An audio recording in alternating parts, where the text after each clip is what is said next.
സംസാരിച്ചത്. ലവ് ജിഹാദ് കേരളത്തിലെ ഹിന്ദുക്കളെയും ക്രിസ്ത്യാനികളെയും ഗുരുതരമായി ബാധിക്കുന്ന ഭീകരപ്രവർത്തനമാണെന്ന് കേന്ദ്ര ധനമന്ത്രി നിർമ്മലാ സീതാരാമൻ. അത് ഭാവനയല്ല, യാഥാർത്ഥ്യമാണ്. കേരളത്തിൽ അനേകം ഹിന്ദു ക്രിസ്ത്യൻ കുടുംബങ്ങൾക്ക് ബോധ്യമുണ്ട്. CNN news 18 political editor Ramya ഷക്കീലിന് അനുവദിച്ച അഭിമുഖത്തിലാണ് ധനമന്ത്രിയുടെ പരാമർശങ്ങൾ. Christian community in Kerala and also the Hindu community have all faced this unspoken, undefined terror, if I can call it, wherein it is very difficult to palpably describe it, and it can be only rejected the moment you describe it, saying, oh my God, you don't imagine such things.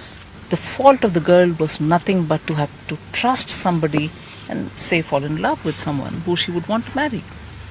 End of the day, she's deserted and she realizes she's been trapped.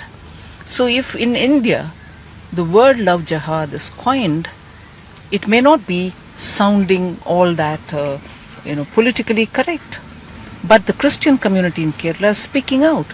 If you would say that the BJP is speaking out, or our ideological family saying it, you would say it is an extreme right-wing politics. But no, there is a real decades suffered problem, lived problem, in which very many families have lost their girl children to these kind of forces. Sabarimala വിഷയത്തിൽ സർക്കാരിനെ രൂക്ഷമായി വിമർശിച്ച ധനമന്ത്രി നിർമ്മലാ സീതാരാമൻ ഹിന്ദുക്കളുമായി ബന്ധപ്പെട്ട വിഷയങ്ങളിൽ മാത്രമാണ് പരിഷ്കരണവാദികൾ എന്ന് നടിക്കുന്നവർക്ക് കടംപിടുത്തം. ആചാരങ്ങൾ സ്ത്രീകളുടെ അവകാശങ്ങളെ നിഷേധിക്കുന്നവയല്ല. ശബരിമലയുടെ പേരിൽ നടക്കുന്നതെല്ലാം കാപട്യമായിരുന്നുവെന്നും നിർമ്മലാ സീതാരാമൻ പറഞ്ഞു.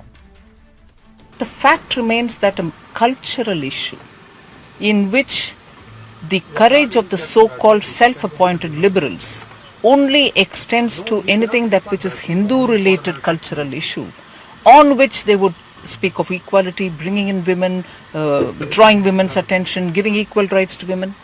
There is no denial of rights for Hindu women as regards Sabarimala. There is another place even within Kerala in which temple the chief priestess is a lady and the men are not allowed there. These are common practices of some regions that has to be respected. But the self-appointed liberals as regards Sabarimala happily pounced on this opportunity because it's the Hindu believers whose issue it was. കൂടുതൽ വാർത്തകൾക്കും വിശദാംശങ്ങൾക്കും Malayalam.news18.com